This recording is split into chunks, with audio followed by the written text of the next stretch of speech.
Detroit is the greatest!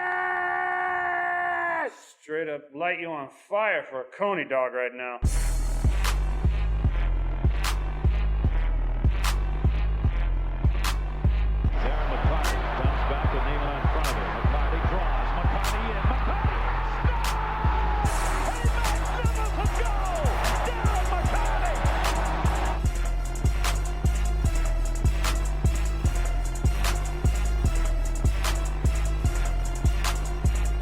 Takes, throws, end zone, Calvin, touchdown, Detroit Lions!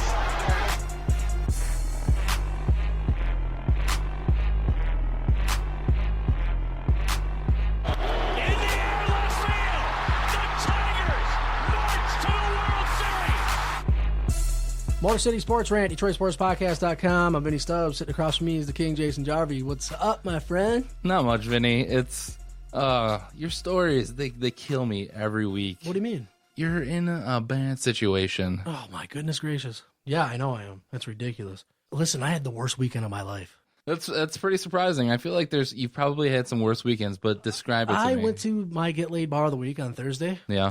And I drank 2 really strong Jack and Cokes, okay? Ooh. Is it Well Jack or... no, it's just regular Jack Daniels. Just regular Jack? Yeah, I got smashed. They made them way too strong. And I went home, and I didn't wake up on time for work. And I lied to my boss, and I told him that I lost my keys. I said they were in my roommate's car. We went... Do they listen to this podcast? I don't know. Well, I hope they don't. Yeah, I don't care. Anyway, yeah, well, and then I woke up 45 minutes late for work. And then I got to work. I had to drive my car to all the job sites. At the end of the day, at the last job site, I locked my keys in my car. So I had to drive 20 miles back home, get a crowbar and some hanger wire, and go to my car and unlock it. And it took 3 hours to get my car unlocked. And I have a huge dent above my door now from the crowbar. So you were actually able to jury rig it out. Oh my God, it took so long. Yeah, it took now I know who to call. Oh, don't call me. My car's already a beater. So, and then I finally got my car, and then I went downtown last night at the Firebird Tavern, and I was really happy. And this girl that I'm talking to the entire time, she just keeps telling me, you're up to no good. I know you're cheating on me. Yada, yada, yada. I'm like, what is your problem? Oh, this girl you're talking to, though, is your lady. Yeah, we've been together for a while. It's not just some girl. It's really bad now, though. Like, it's getting really bad. It's getting ugly. And I don't even get mad anymore at anything. I just, like, laugh it off, and it pisses her off even more. Well, that's actually really I think strange. that's really good for you, though, that it doesn't piss you off. I think that's a step in the right direction. And I got something. This is really hard, but I did it. This is the first time I've ever been able to do it. And you might think something's wrong with me, but I haven't laid the pipe down in a week, and I've hung out with her every day. Hey, and works. she has done everything but begged for it. And I'm just sitting there smiling, and I just go to bed. She gets so pissed off. But Uncle Benny isn't laying the pipe down. You're going to act like that. And everything she says, I just shrug it off and laugh, and she gets even more mad. So I don't know what to do. So whatever. I think you're taking steps in the right direction. My relationship is like the Tigers clubhouse right now. It is just it's imploding. Well, let's not start off on a dire note. Let's not talk about the Tigers right now. I want to talk about miserable things. You really want to talk about the Tigers right now? I want to talk about the good things in Detroit. Let's talk about all that butter and cornbread flowing from Allen Park, Michigan. Can't wait. Training camp started this week, and it's just glorious. They're going 16-0 this year. Oh yeah. Did you know? Yeah, I know Michael Williams is starting right tackle right now, taking first reps. Yeah. Genius. That's not a good sign for Matt Stafford. A lot of reports coming out. You know, it's all good stuff, but that's all that you're really gonna hear coming out right now. Yeah, because they haven't had time to they haven't had any significant injuries. Mm-hmm. Probably one good thing. All the reports are saying that the defense is picking up right where it left off last season. Oh my God, I hope so. Where'd you hear that at? Pretty much everybody from ESPN to MLive. Of course, MLive's gonna say it. You know, I read a report on MLive. They said that in the 2-minute drills yesterday, they kind of dominated. Right. You got to kind of temper the expectations just from this first week of camp. I mean, defense is probably a little bit easier to come back. Right. And offense, you got some new people, and they're still picking up on the offense. You can't take MLive too serious. The defense is going to look better in the beginning of training camp. Right. I hope so. And another thing that happened this week that's going to help the defense. What happened this week? DeAndre Levy, the guy with the gigantic beard. He got a 4-year, $33 million extension. Oh, man, isn't that great? It's good. We finally have, I think he's going to be a leader on this defense. Oh, he better be. With that beard. It's ferocious. I almost jumped out of my car when they announced it on the radio. We may need to get the Detroit Beard Collective to reach out to DeAndre Levy. They should. To help him, because it's a ferocious beard. Yeah, it really is.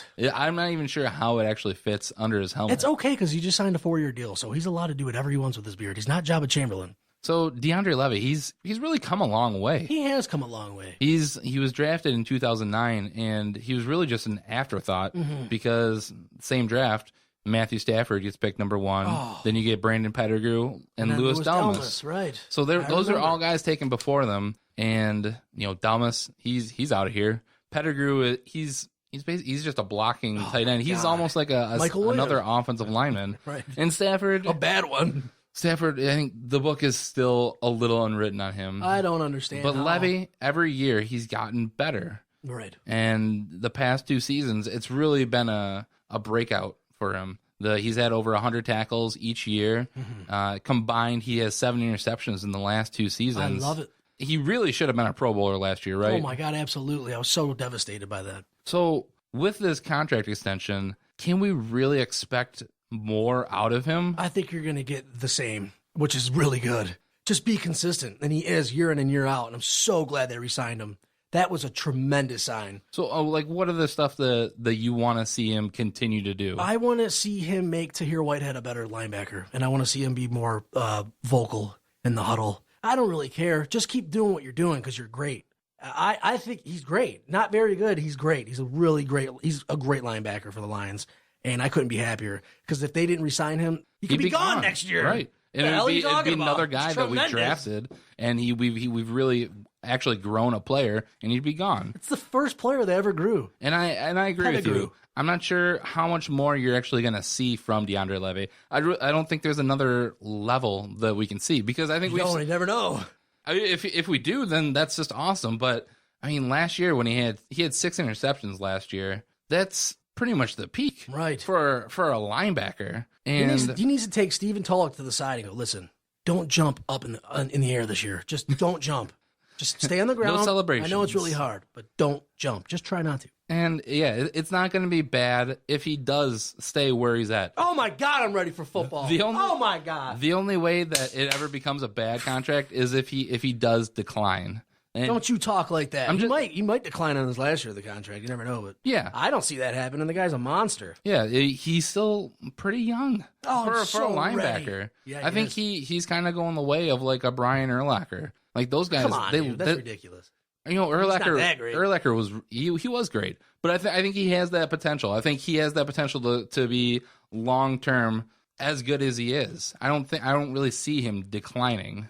And you mentioned Tahir Whitehead, that I think he's a guy that we're going to see a lot out of this year. Right. I think he's in a contract year. Oh, dude, please play good. Last year when he was finally given a chance to play, he took the reins and he ran with it, right? 86 tackles, I think. Tahir Whitehead, he's essentially taken the job from Kyle Van Noy. Oh, my God. And Kyle Van Noy, he's a guy that we drafted last year to really fill the position that Whitehead has right now. And now Van Noy, he's behind Travis Lewis and Josh Bynes. Travis Lewis? Exactly. Who's he behind? Oh, my God. Are you serious? Yeah. He's been struggling in camp. They said that he's... Another terrible... He hasn't really... I think he only has... It's only training camp. He has 1 sack that essentially he got gifted because Stafford bootlegged into him. He hasn't really... He hasn't got 1 sack that he's been gifted. He hasn't been very good in pass coverage, which they've been hoping that he would help out with that. Damn it! But Tahir Whitehead, I think he's a guy that you're going to see this year, kind of have almost a breakout year, right? Because he's playing for money. I'm so ready. Do you think that's a guy that if he does have a breakout year, is he coming back? Who, Tahir Whitehead? Yeah. Yeah, I'm assuming so. Hopefully, if he gets over, if he keeps improving the way he is, I think he's going to get over 100 tackles this year. Hopefully, and if he does, they got to re-sign him to at least a 3-year deal, or he's going to walk out the door and he's going to go somewhere else, and you'll probably never hear from him again. So, what are you going to do? Yeah, re-sign him. I don't know. We'll see how he plays this year. He's in his contract year. Yeah, it's really going to depend on how he plays. One guy that I would like to see more out of, who we have seen improve, Darius Slay. Right. He's a guy that he's come out, he's talked a big game. He compared the Lions defense to the Legion of the Boom, which is arguably the best defense in the league right now. God. He has the skills to back it up, and he really could be a true shutdown corner. Let's hope so. Similar to Richard Sherman, Darrell Revis. Do you think he could be that good? From what I seen last year, yeah, it's possible, but He's I don't a big think he'll guy. be He's as got good. speed, but he could be talked to. He can be talked about with those names. Yeah. It's something you want to see out of the guy. You want him to improve, and this is really going to be a season where you see if he's going to do it or not. And I would like to congratulate Mayu for drafting Darius Slay, but it took him like 20 cornerbacks until he finally got it right. So whatever, I don't even care. Yeah, it's really hard as a Lions fan. You've seen us just have so many defensive backs, and they just haven't worked out. I think it goes back to Really? I think it goes back to me. I remember Terry Fair. Yeah, I remember him. And the Vikings got Randy Moss. We draft Fair to be the cornerback of the future. And Oh my this God. is nothing. What a future that Gerald Alexander. Who else? Remember is there? Gerald Alexander? Number 42. I remember that guy. It's come back Oh my God, he to couldn't Bill cover Bentley. a bed with a blanket. John, what do you think about Darius Slay?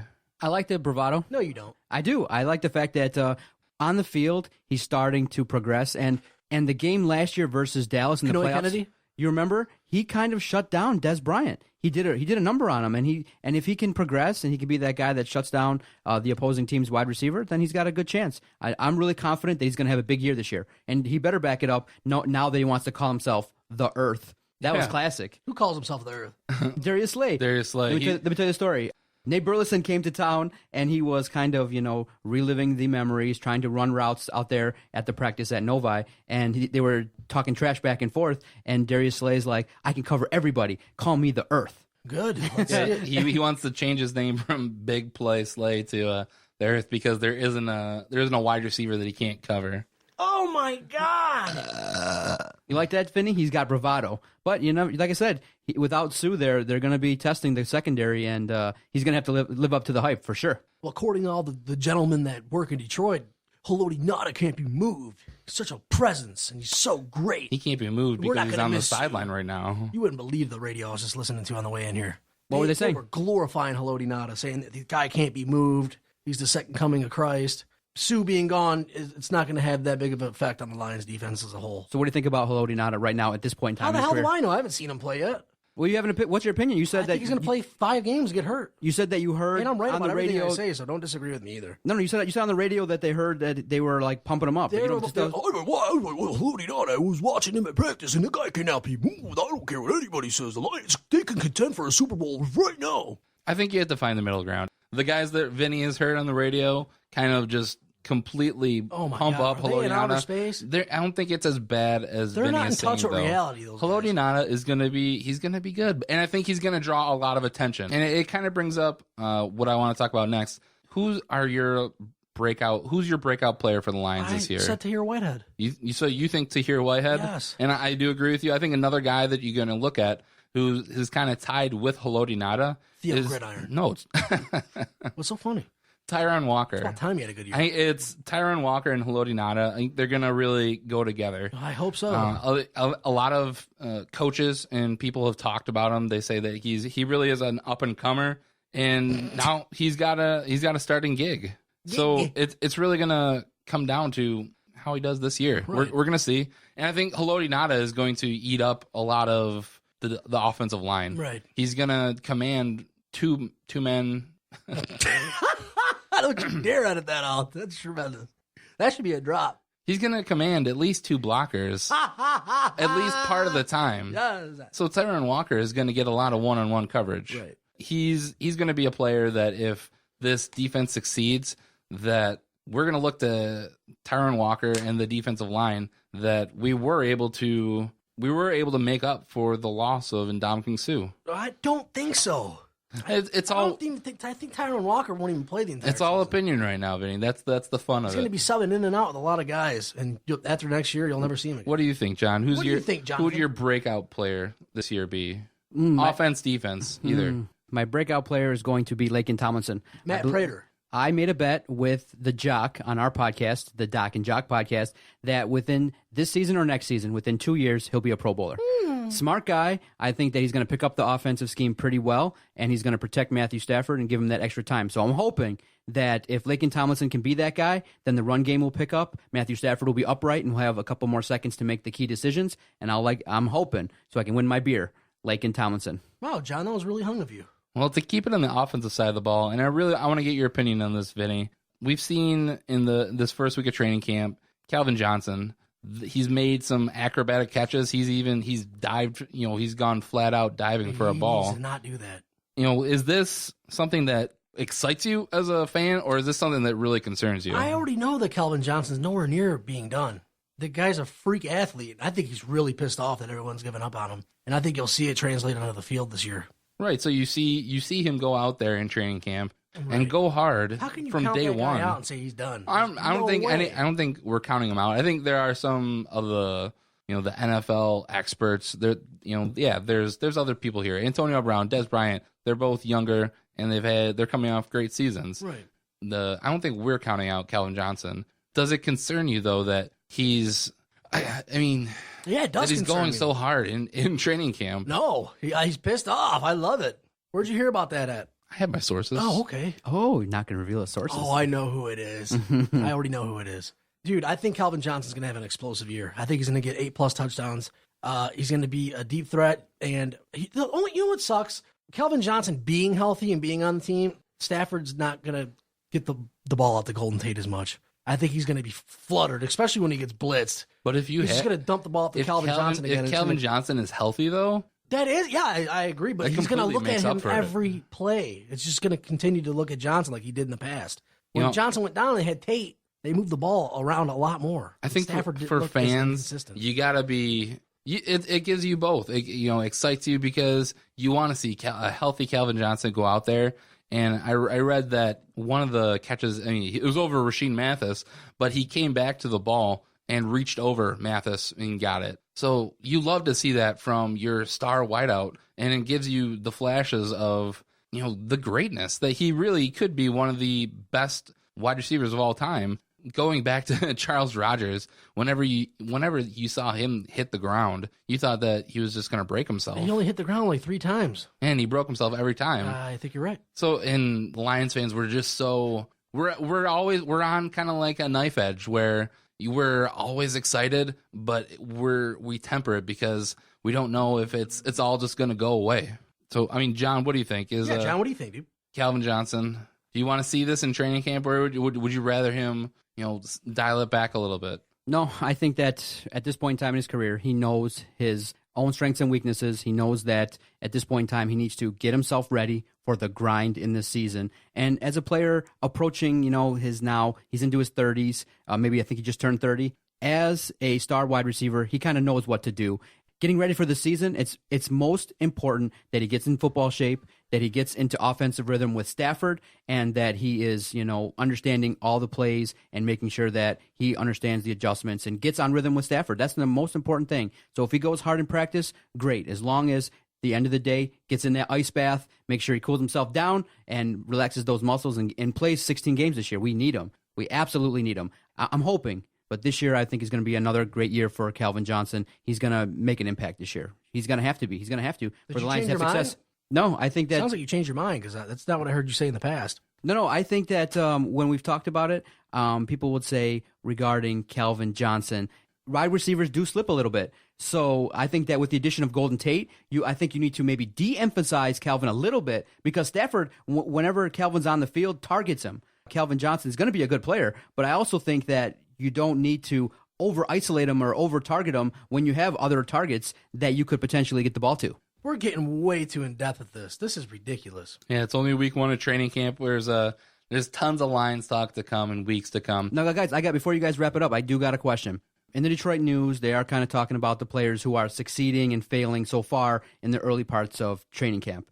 And one player that they're looking at that a lot of people are looking to have an impact and to maybe step up, who was disappointing last year, was linebacker Kyle Van Noy. Yeah, we talked about him a little bit. Yeah, he's not really impressive. A report now in the Detroit News that came out today saying that he's not really picking up the defense that well. Really? He's not shining. And now, yesterday, news broke that there's a star linebacker that is young, 25 years old, slightly troubled. Aldon Smith is out there. I don't think it's going to happen, but he's got great stats. I mean, what do you guys think? Do you think the Lions would take a flyer on a guy like Aldon Smith? Would he fit in here? Could he potentially, with this kind of system, with Caldwell and the new kind of fatherly kind of team going on, maybe fit in here? I don't want anything to do with Aldon Smith. Talent. He has talent. He has talent, but he also has like 5 arrests in 3 years. So I don't want anything to do with him. I think Caldwell, he's really built this team to where, we're in a good place. We have a good locker room, and I don't want that in our locker room. I don't want Aldon Smith being arrested, taking away from what the Lions are doing on the field. I'll take it. I would love the 2012 Aldon Smith, 12 and a half sacks. Or I'm sorry, 2012, 19 and a half sacks. Is that Yeah, serious? it's not 2012 though. It's Yeah. 2015 right now. Yeah, last 2 seasons, significant decline. What? He's been suspended. 19 and a half sacks. Mm-hmm. That's godlike. Yeah, but he can't stay on the field because he's always suspended. Why would you want that guy? 19 and a half sacks. Give him a break. Let him do whatever he wants. There are stories of guys who have had troubles early in their career, and maybe this is the moment he needed to be cut. Remember, Hall of Fame wide receiver Chris Carter had issues with, when he was at Philadelphia, ranked as now the most depressing team in the NFL per USA Today. But What the hell is there to be happy he about? was given, and he said it on multiple platforms, that if he hadn't been cut from Philadelphia and gone to Minnesota, his career might have been over. So maybe this is a situation with the Lions, where you got him insulated with Jim Caldwell, with the guys in the locker room. By all accounts, it's a strong locker room with big leaders. Maybe you take a chance on him. I say get talent here, take a flyer on him, give him a heavy laden incentive contract, take a chance, upgrade the linebackers, do it. Don't be scared, Jason. Don't be scared of guys that are troublemakers, because in football you need those guys. He'll end up going to Cincinnati. Until I see Aldon Smith come out and have some sort of sincere apology, apologizing to the San Francisco 49ers, because he was a great player, and the 49ers are in a horrible position right now. Don't you think that they would want to have someone of that talent on their team? And he essentially forced their hands. If you're the 49ers, you just continue to bring that guy back. With the Niners, they've given him chance after chance after chance. Exactly. At some point, you got to give up on him. That's in the past now. The Lions don't have to, give him a great big contract, because right now it's been 24 hours, I believe, since it happened. No one's bitten yet. Maybe take a chance on him. If you don't sign him to a huge contract, what's the risk? You upgrade the linebacker position and you improve the defense, which is the source of the biggest concern that people have. So I'm not as adverse to bringing on troublemakers to the Lions as maybe you are. Mayhew doesn't take those kind of risks, so you don't have anything to That's worry what I'm about. saying. You need to take some risks. Mayhew doesn't do that. I don't think if it's not for a lot of money, if it's for the right price, sure, bring him in. And I would cut him if anything else happens. The slightest hint of trouble, cut him. But I don't, and being realistic, the Lions aren't probably not going to take him. No, they don't do anything. The place where I really kind of see him landing would be the Cowboys, because the Cowboys have taken chance after chance after chance on bunches of guys. I was thinking them or the Bengals. Yeah, Des Bryant, he's had a ton of run-ins with the law. They have, and they signed Lyle Collins after that whole issue after the draft. They're a team that they're going to take chances. It's the management. It's the management style. Yeah, like I said, right now the Lions are a bunch of kumbaya players, and I like a little bit more feistiness and a little bit more attitude. And Aldon Smith has talent, and it's a guy maybe that you could pick up that could be a steal for you and improve your defense. And I think they might be missing out on a guy that could help the team. But if he ends up in Dallas, hopefully he'll get a second chance and turn his life around, or he might be one of those guys who never gets it. It's going to be fascinating to see. He won't get it, trust me. So after, we're going to take a quick break. When we come back, we'll take a look at the Tigers, and we'll try to keep it on track. Do we even have to? though I know it's almost a train wreck down there. But and of course we also have a length of girth. We'll talk some Spartans and their football hopes coming up, and get laid bar of the week. I like your spirit. Say that again. The get laid bar of the week. Be a little bit more optimistic when you talk like that. Say, get laid bar of the week. I don't need a get laid bar of the week. What? I don't. Every young beer drinking. My house man. is the get laid house of the week. Ooh, that's a really good one. I'm going to need it anyway. Motor City Sports Rant, DetroitSportsPodcast.com. Doc here for DetroitSportsPodcast.com. Check out our website and support the Detroit Sports Podcast Network. We're running 4 great weekly shows a week now.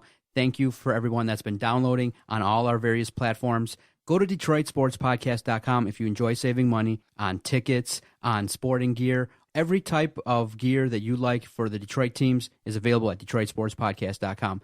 If you shop online and you go to Amazon, click through the banner link, and every time you make an online purchase, they kick us back a little something, and it helps us to keep pushing out 4 great podcasts every week, and maybe we'll roll out many, many more. Save money online, visit our website, and support the Detroit Sports Podcast Network by visiting DetroitSportsPodcast.com. And now back to Jarvi the King and Vinny Stubbs on the Motor City Sports Rant.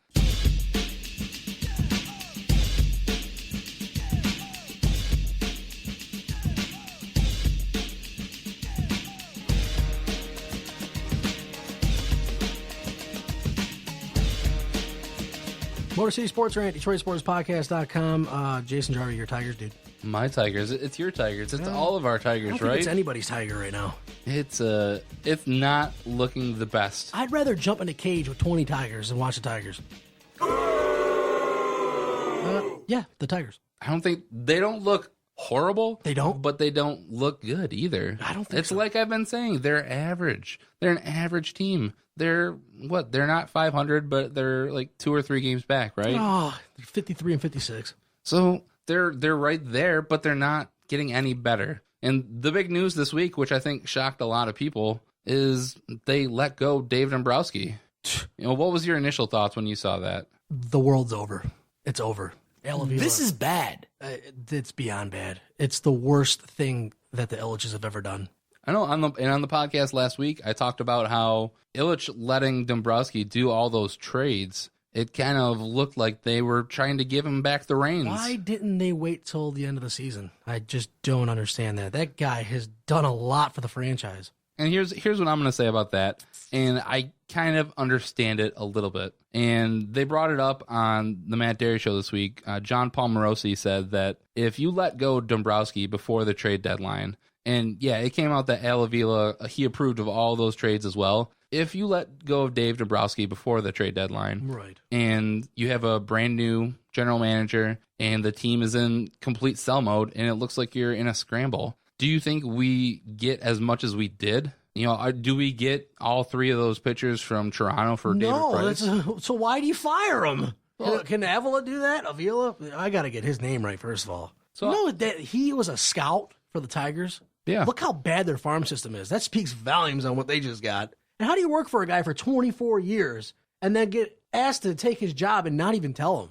That's grimy. Vinny, How can you do okay. Dombrowski like that? Now let's ask you a very simple moral question.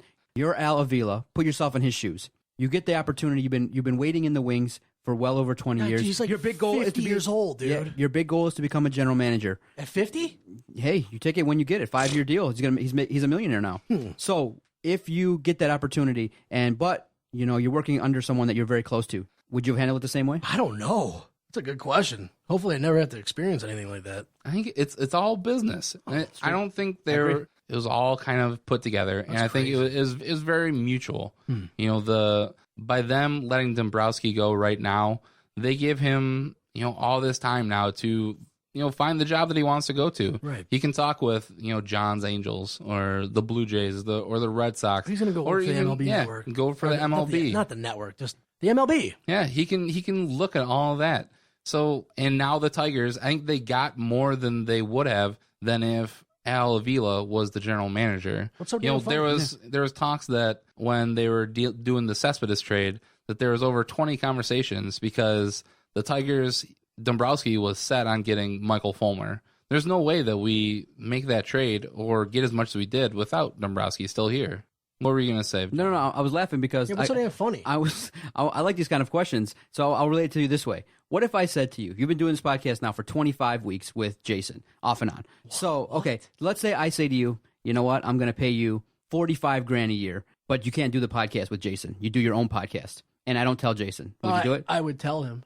Okay. What if I said it's got to start now? and you got to do it. I'd call him. You still call him? But knowing that potentially if I found out, I'd get mad and let you go.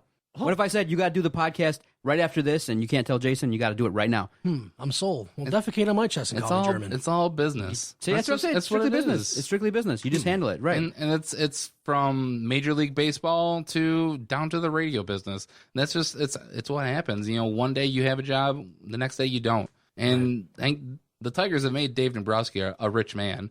He's not going to be hurting for cash, and he's going to find another job. And also, if we would have waited until the end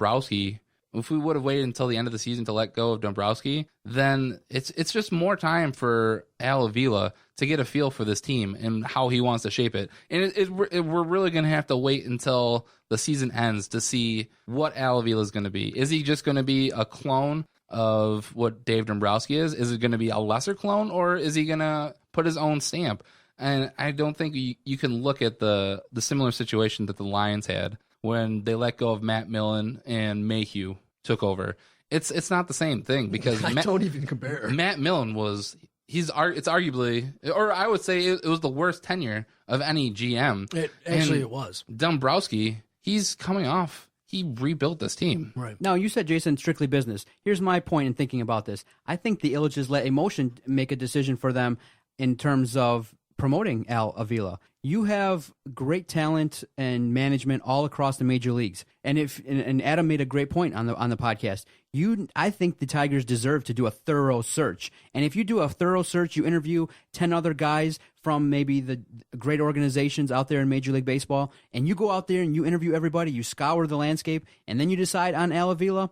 Okay, fine, but I think maybe something happened where they got upset with Dombrowski, and then they dropped the hammer. And with Al Avila, the tough part is, that's your friend, Dave Dombrowski, and he's bringing his kid to the ballpark. He doesn't know. And I think that potentially his big mistake was telling everybody that. And it kind of makes everyone question him and his loyalty. But I do think the Ilitches owed the Tigers organization a chance to really go out and really interview other people. And I'm not really, as of yet, sold on the new general manager. I don't think that, because he's very similar to Dave Dombrowski, so I'm not sold on him just yet. Scour the landscape. That's what you got to do. I think where they're coming from, though, is that John. they really think that this team will compete next year. If you bring Al Avila in, if you do take that time to do a thorough search and try and find a GM, you may have your GM in Al Avila. You don't know, and I think it'll really be a test. You're definitely going to see within the first 2 weeks after the season ends for the Tigers, we're going to have an answer on Brad Ausmus. I think dude, he's cooked. The rest of the season, it's Ausmus he's managing for his job, and whether we keep him or whether we let him go, I think we're going to have a quick decision. See ya. He's gone. I don't think that Avila's going to have a fraction of the success that Dombrowski had. No way. And so, you'd say that whether or not you're going to look at this team decline for like 10 years, whether or not we finish out this season, we do make a push for the wild card, or whether we just drop it. You think Ausmus is gone, right? Hell yes, he's gone. And I hope so. I'm at the point where I'd agree with you. I think if the Tigers' plan, which I think it is to truly compete next year, Brad Ausmus has got to be gone. I think that Dombrowski got fired because he pretty much had an open checkbook since 2004. And they never addressed the bullpen. And I think the Ilitches were just so pissed off, and they couldn't take it anymore. I don't think that's dick. That's not his fault, kind though. of a dick. I don't want you to play that job because I don't approve of that. I don't like my drops either, man. You got to make some new drops. Those drops are atrocious. So if Ausmus is gone next year, two names that are out there that they're veteran coaches, Ron Gardenhire. I like him. And Manny Acta. It's kind of weird. It's weird that they're both former AL Central coaches. Well, you got to look at Ron Gardenhire. They had a really good GM on the Twins, and then they fired him. And ever since they fired him, the Twins never made the playoffs. They were in the playoffs every single year. They lost the first round, but they were in there every year, and they were competitive. And then I don't even know the GM's name. Then they fired him. And then Ron Gardenhire never got that same kind of success again out of any of his guys. And they fired him. And then Torrey Hunter went back there, and they got Paul Molitor. I think who the hell that is. Ron Gardenhire could step into a pretty decent situation. You have a team with Miguel Cabrera, Victor Martinez, JD Martinez. Hopefully JV comes back next year and does anything. Daniel Norris and Matt Boyd, who look like they could be in the rotation next year. They've looked pretty good so far. I think we could succeed if you do get that veteran manager. Yeah, now a scenario that's kind of a stretch, but is not totally out of the realm of possibility. Talks are potentially that the final two suitors for Dave Dombrowski are going to be Boston and Toronto. So potentially, if you look at Boston, and they're horrid this year, potentially Dave Dombrowski goes to Boston. Oh, don't do that. And he decides that, hey, man, I want to get my own guy. I want to kind of clean house. He lets go of the manager who's had an awful season, John Farrell. Potentially, I'm hoping that potentially there's a manager that is having a rough season that gets let go. Oh. And he's a guy that's won the World Series, and he was looked at as a bright young manager. So I'm hoping that potentially Dave Dombrowski ends up in Boston. Oh. Let's go with Farrell and he's probably a decent candidate, above average than Gardenhire, who struggled at Minnesota, and Manny Acta, who blew at Cleveland. Oh, he sucked. Everyone loves him because he's a sabermetrics guy. Great. He knows the numbers. He knows the F-whips and all these other stats. Yeah, great. He's so damn good. Why has he been unemployed for the last 3 years? Exactly. And why did Cleveland struggle? Wins and losses and that's rings. all they do. John Farrell's got a ring, and I'll take that over anybody who knows the numbers. So would you agree that Ausmus hasn't had a full deck to really manage with, right? Oh, I disagree. So you don't think that not having people in the bullpen has helped? The bullpen sucks, but dude, look at that offense, man. That's right, ridiculous. but it's not just offense though. You gotta have. Jarvi, I don't know, because I predicted them to go 81-81 before the season started. Well, what I would say is that Ausmus hasn't had. He's pretty much thrown everything against the wall to try and make it work. The main thing that you're going to want to see from whatever manager we have next year is that they're able to get the most out of whatever they have. I'm expecting them to go out there and really build this bullpen in the offseason, but regardless of what we get, whoever is managing the team needs to be able to make the correct decisions. Did you see Shane Green relieving last night? He got 1, 2, 3. I think it wasn't bad. He's a reliever, huh? So another thing that just happened on Friday night, James McCann, Jose Iglesias had a little scuffle. Holy hell. In the dugout. Wow. I think it stemmed from in the 6th inning when Jose Iglesias didn't dive for a ball. It was a ball that, we've seen Jose Iglesias make a play on before, but he kind of just jogged and let it go, and it ended up scoring some runs for the Boston Red Sox. Yeah, everyone gave up. James McCann it seemed like he kind of called him out into the dugout. Iglesias gave him a little shove. What do you make of that? I think that McCann was in the right. I think that he could have dove for the ball and got it to first base. Instead, 2 runs scored. It's not good. You're seeing signs of the team imploding on live television. It's not a good sign for things to come, and it's not looking good for Brad Ausmus. And then I have a suggestion. If any Tiger players want to fight, next time either take it out on Nick Castellanos or walk to the bullpen area and beat the hell out of everyone that's in the bullpen. Just a suggestion. Listen, just do it. Next time you want to fight, go to the bullpen and just start beating ass. Oh my God! Thank you for that drop. I really think it's this little issue. It's a culmination of everything that's happened this season. A culmination. James McCann, he's a young guy. He's doing pretty good. And I think he's going to be a leader of the team. You want to have somebody who's going to call somebody out. He's better than Alex Avila. And David Price even tweeted out, he's not on the team anymore. He tweeted out, James McCann will have a C on his chest like Jason Varitek did. He cares and he is a leader. He will do what needs to be done. I mean, that's high praise coming from a great pitcher. Price is a Canadian now, so I don't even want to talk about him. Now, Jason, you saw all the vines after that. Did it look like Iglesias gave up on the play? It looked like the ball got by him pretty quickly. I don't know. I think the reason why Iglesias got mad was I don't think he really. I know that he might be a victim of his own success, knowing that he can get to balls like that. But I saw the vines and I saw the replays. It didn't look like he had a super strong chance of making the play. Did it look like to you that he gave up on that play? It looks to me like he's batting .310, and you don't shove a player that's the only player that's batting over .300. I think it was. How do you think you are? I think you have 2 really good players, 2 of the best players on the team right now who are producing. It's frustrating because, and I think you're right. We've seen Jose Iglesias make ridiculous plays. You get web gems out of him almost every other night. To be called out, when you're like one of the only guys who are. You have stuff like that. When you're on third base next to you, have Nick Castellanos who can't, bend down and pick up the ball. And another thing, do you see how bad Tyler Collins is? I like Tyler Collins. Oh my God, did you see that play? What happened? The one that got past Nick Castellanos. And then Tyler Collins bobbled it for like 20 seconds. It was insane. So I can He looked like Eric Ebron. I can understand the frustration on Iglesias' part. He may not have been able to make the play. If he dives, does he possibly hurt himself? Yeah, he's got bad shins. Anything could happen. Remember? Did you see him get hit in the junk? Did he get hit in the balls? Oh my gosh. I was at the game that day. When? Wednesday. Ooh. And it was first or second inning. Iglesias? He took a ball straight to the groin. He took a ball to the ball. It was rough. He was down for at least 5-7 minutes. Testes and he got back up though. And he got thrown out first, but he was still running hard. He's probably wearing his extra small cup. Iglesias and McCann, those are two guys that are going to be building blocks for this team going forward. Yeah, and they really are missing Cabrera. It's not even a joke. So what a presence. As we sit right now, Tigers, you said, what was it? 53 and 62? 53 and 56. What the hell are you on? They're not 9 games under 500 yet. They're only 5.5 back from the top wild card spot right now. Dude, stop it right now. It's going to get worse, Jason. It's going to implode even further. Just hear me out. No, I don't want to. You have just about 50 games left to go in the season. Is there any chance that we somehow make a run? And if we did, what would be the reason?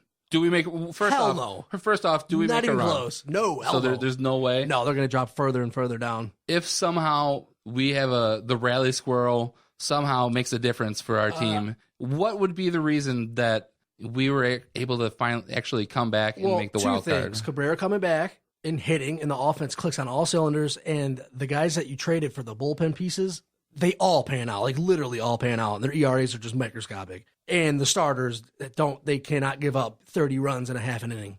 Seriously, that's your answer. For me, I stick to what I've been saying. They're gonna be right where they are. They're probably gonna go 500 the rest of the year. Sanchez is looking good.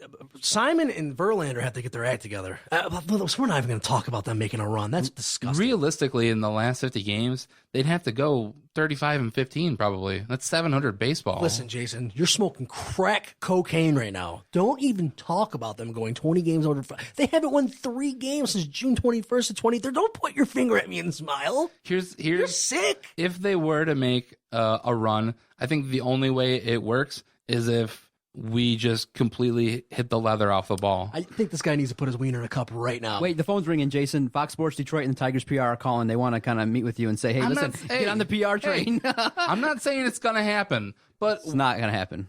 I'm saying, Jason, I want it to happen too, but it ain't happening. I'm saying with the team that we have right now, the only way that it would happen, it's not going to do. I could come out here and say, the pitching, do they have to be lights out? But the pitching isn't going to be lights out. Hell no. We have the offense. JD Martinez, Victor Martinez, Miguel Cabrera is coming back in probably after the next road trip. We have the guys who can hit the ball. I'm not saying it's going to happen, but that's the only way that it would. If we outscore people, 10-9. Here's to answer your question. God, you sound like you work for the ticket. To answer your question, when you have more issues than 2 hands to solve, then it's going to be super tough. You got the pitching to worry about, the bullpen, the managing, the offense consistency, team togetherness. It's just way too many things. And you got injured players. You got to have all the players come together. There's just way too many holes to fill. There is a chance. There's no chance. Don't see it. It's no chance. I agree. You're gonna have at least Jesus Christ. No, you don't. You really think they're gonna contend? Jason, if you fix 3 of the problems, you still got 5 more to deal with. Why are you so angry? I love it. It's tough. You guys don't get the question. I get the question. No, the question is what would have to happen. So I just told you. Yeah. The bullpen has to be lights out. The starters can't give up any runs, and Miguel Cabrera's gonna have to come back. Yeah, I agree with you. And then a litany of 5 other things. The manager's going to have to handle the starters better, make better decisions. VMAR's got to be more consistent. Literally none of those things are going to happen except for Cabrera coming back. Keep grinding and not slump. So too many things just have to happen, and it's just. I think my anger was gone 4 weeks ago. I'm already looking to 2016. Oh no, I'm still pissed off. I'm done. I'm clear. I went to a dance. My soul's clear. I'm ready for 2016. We went clubbing last night, and I just looked at the screen the entire time, and everyone's like, "Why are you so miserable?" I'm like, "Look at that screen."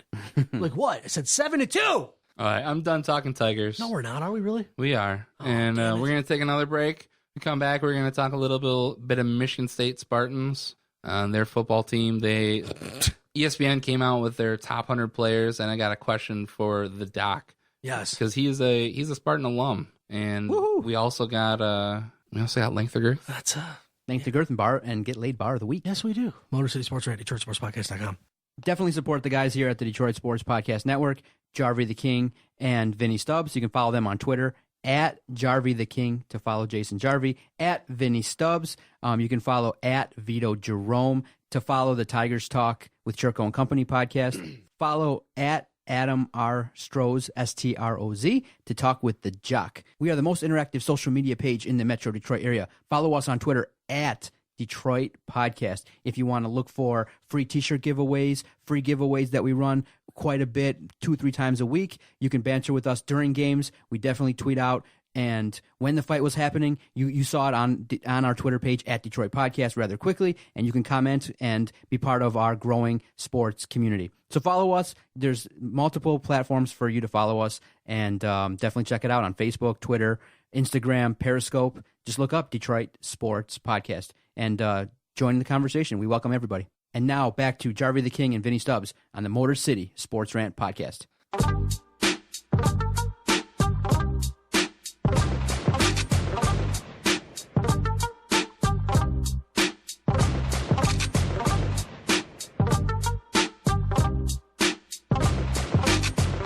Motor City Sports Rant, DetroitSportsPodcast.com. Doc, I need your input. I'm a Spartan fan as well, and I know you love your Spartans. You bleed green and white just as I do. ESPN came out with their top 100 players in college football, and probably for the first time in I don't even know how long, Connor Cook was rated number 12, and Shalik Calhoun was rated the number 8 player. We have good players, and we have a good team. So would you say that this season it's really college football playoff or bust, right? Right. On this podcast, we are going to be free from the H word and the other word with the other thing going on over there in the city north of East Lansing. It's all going to be about Michigan State. That's the only way to combat this assault from the main rival that Michigan State has. Michigan State deserves a lot of respect, and they finished the last 2 years in the top 5. And I think Mark D'Antonio is, again, rallying the troops with some things that have been happening in terms of respect nationally and things like that. The Michigan State Spartans are expected to take another step forward this year because you got a great quarterback, you got a great line, you got a great offensive line, defensive line, and you got a strong running game. But like I said, Michigan State is not afraid to take on tough opponents. The biggest test is going to come up pretty early in the season. The opening game, you expect to be no problem going on the road versus Western. Then you come back home for the home opener versus Oregon. And I'm not going to lie, I'm a little bit nervous because in the big games versus the national teams, it's kind of 50-50 whether we're going to have success. And it's a big game. It's a huge game. And even if you get through Oregon, you're still going to have some tough Big Ten games on the road. I have to say it. You're going to have to go to Michigan and Ann Arbor and play them on the road. You got to play Ohio State. So right now, it's really tough to imagine that Michigan State takes that next level. I'm happy with 11-2, 10-3 type season because you just know that it's so difficult. You have to know that it's really tough. Can they take that next step? It's gonna depend on in the crunch time. When it's time in the big games, the players have to make those plays. And versus Oregon last year, they started off great. They hung with them for a half. But in the second half, it just didn't work out. And you just know, though, it's super tough now. It's a little bit better now there's a playoff, but I think it's just super tough. So I kind of taper my expectations a little bit. I kind of see a 1 or 2 loss team here for State. Well, and what I would say is to really make the college football playoff, people have been saying that if you lose to Oregon in that second game of the season, it's not the end of the season. But it really is at this point, because if you lose to Oregon, that means you have to beat Ohio State then. Because if you lose both of those games, you're probably not getting into the Big Ten championship, and you lose pretty much all hope of getting into the college football playoff, unless somehow Ohio State blew up and lost in the Big Ten championship game. It's hard. I think Oregon, you can lose that game, and it's almost a 1 or 2 game season. Oregon, you really have to win that game. So it comes down to Ohio State. If you lose to Ohio State in the regular season, you can almost count out the college football playoff. Yeah, and like I said, the Big Ten right now, the gatekeeper is Ohio State. They have a wealth of talent. I mean, you basically have 3 NFL quarterbacks on the staff, or you have 3 NFL quarterbacks at Ohio State, and you have probably, arguably, the best head football coach in the country with Urban Meyer over there at Ohio State.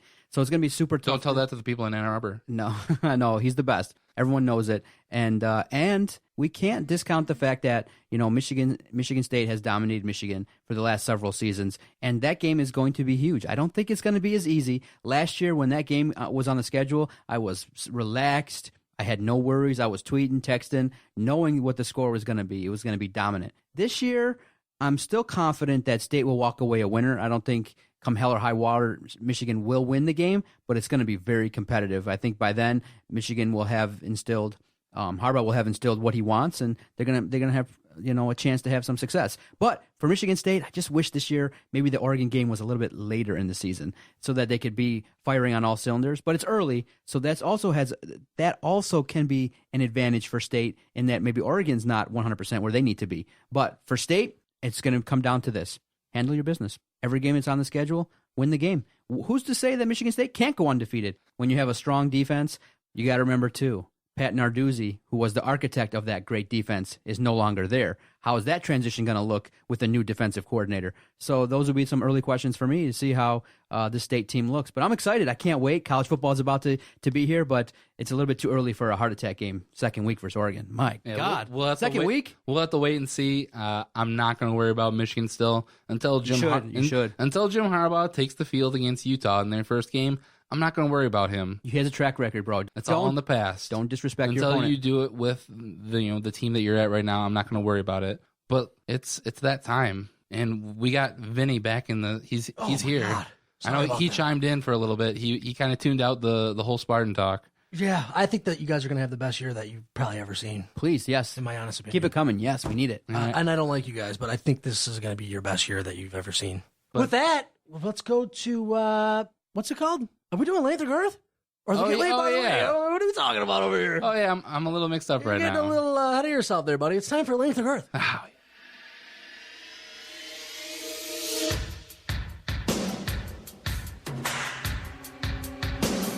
Question number 1 on length or girth. You seen it last night when I was at the bar. Not me getting laid, because I never do, but McCann and Iglesias getting into a fight, and Nick Castellanos can't hit, but he can sure as hell block Iglesias from killing somebody. Question number 1, King. The animosity between McCann and Iglesias, length or girth? Girth. It's after the game, it was done. I think they just needed to cool down a little bit. And like I said, it's a culmination of everything that's happened this year. Right. It's frustrations of two guys who are actually competing.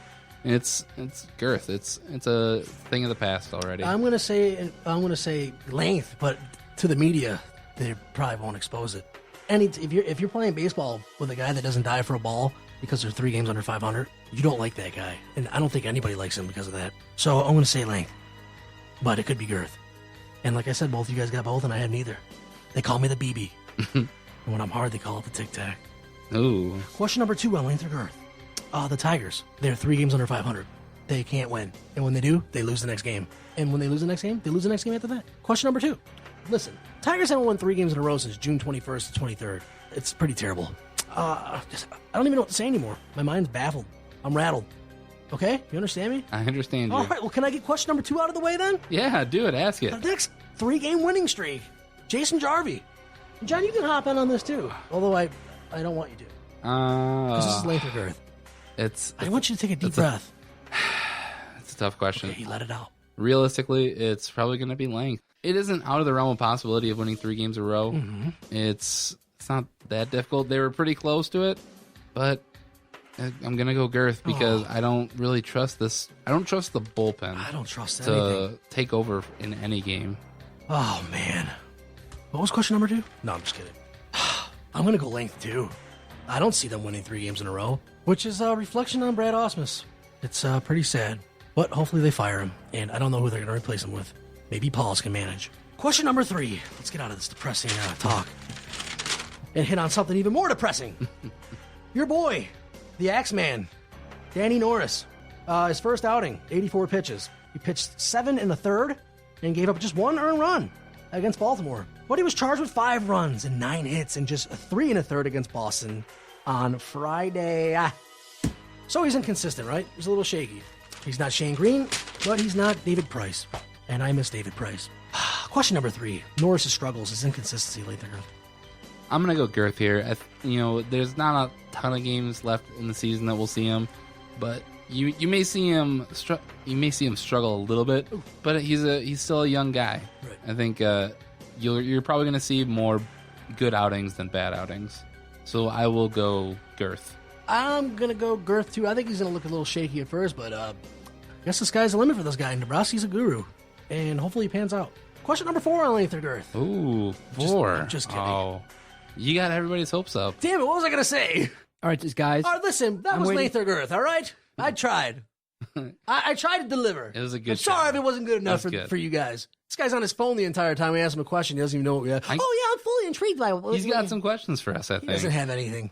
No, just before you guys get to the bar of the week, we have to get to Jason went to Zingerman's and had a great deli sandwich. Tell us about the experience real fast, and was it worth it? It was a very good sandwich, no doubt. It was a corned beef with Swiss and spicy mustard. This is a famous deli place in Ann Arbor, Yep. right? Okay, Yeah, it's been featured on the Food Network, and it's been blown up, and a lot of people say, ooh, that's a good place to go check out if you're in Ann Arbor. It was delicious.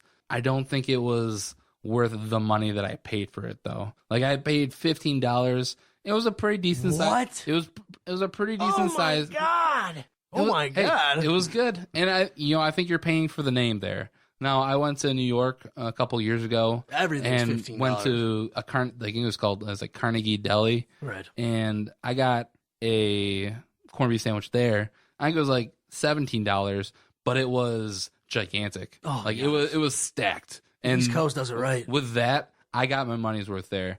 I don't think I got my money's worth. It was really good, no doubt. It was kind of busy. It's kind of a crazy atmosphere there. But, it's not something that I'm gonna, go out of my way to. I need to go get a Zingerman's Deli. I feel like I'm in the minors in my sandwich game. I'm simple. I like Subways and Jersey Mike's. Oh, and then, go Subway. See, that's what I'm saying. I'm in the Subway's minors. disgusting. And You should then be fired. And then if I do splurge out, there's places around here called the New York Deli. So that's New why York Deli is awesome. I think Jimmy John's the best. Jimmy John Subway is. It's not even food. It's Subway- like cloned plastic. That's like the Marlins. They need to be just shut Contracted? down. the problem is it's right near the studio, so that's where I go. Oh, shame on your studio. Jersey Mike's, make it near Sterling Heights. Come on. Yeah. All right, Vinny, I'm looking forward to it. What is the bar of the week? Well, I'm glad you asked, because the Get Laid Bar of the Week is...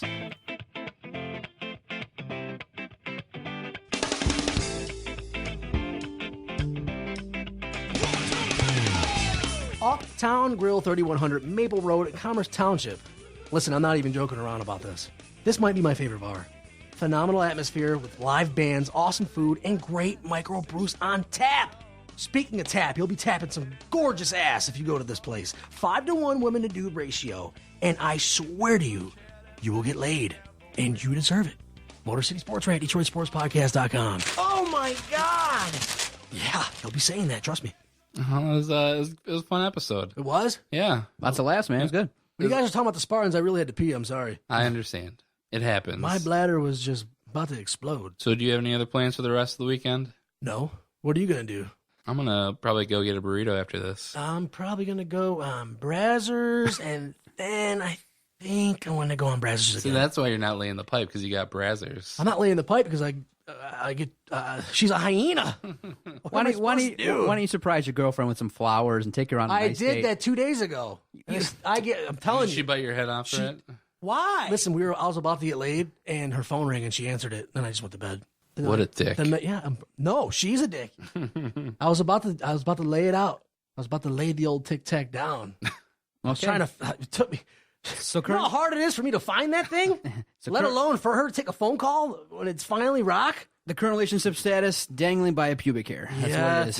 It's hanging on by a follicle. Yeah, it's in bad shape. Well, hopefully I'm starting to get really pissed off. hopefully next week it'll What are you be gonna wrap it up? I still it'll gotta be do that stuff 2 on my pubic download. hairs. Right. But that's it for episode 25 of the Motor City Sports Rant. Yes, it was. I'm Jason Jarvi. I'm Benny Stubbs, Motor City Sports Rant, Fire Brad Ausmus, DetroitSportsPodcast.com. Okay, nice, idiot. F you. Bye-bye.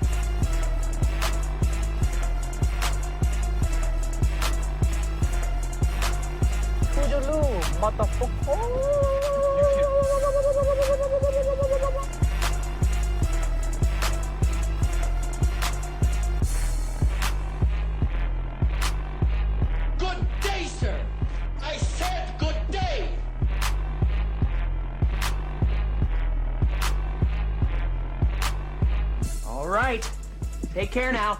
Bye-bye then. Loser.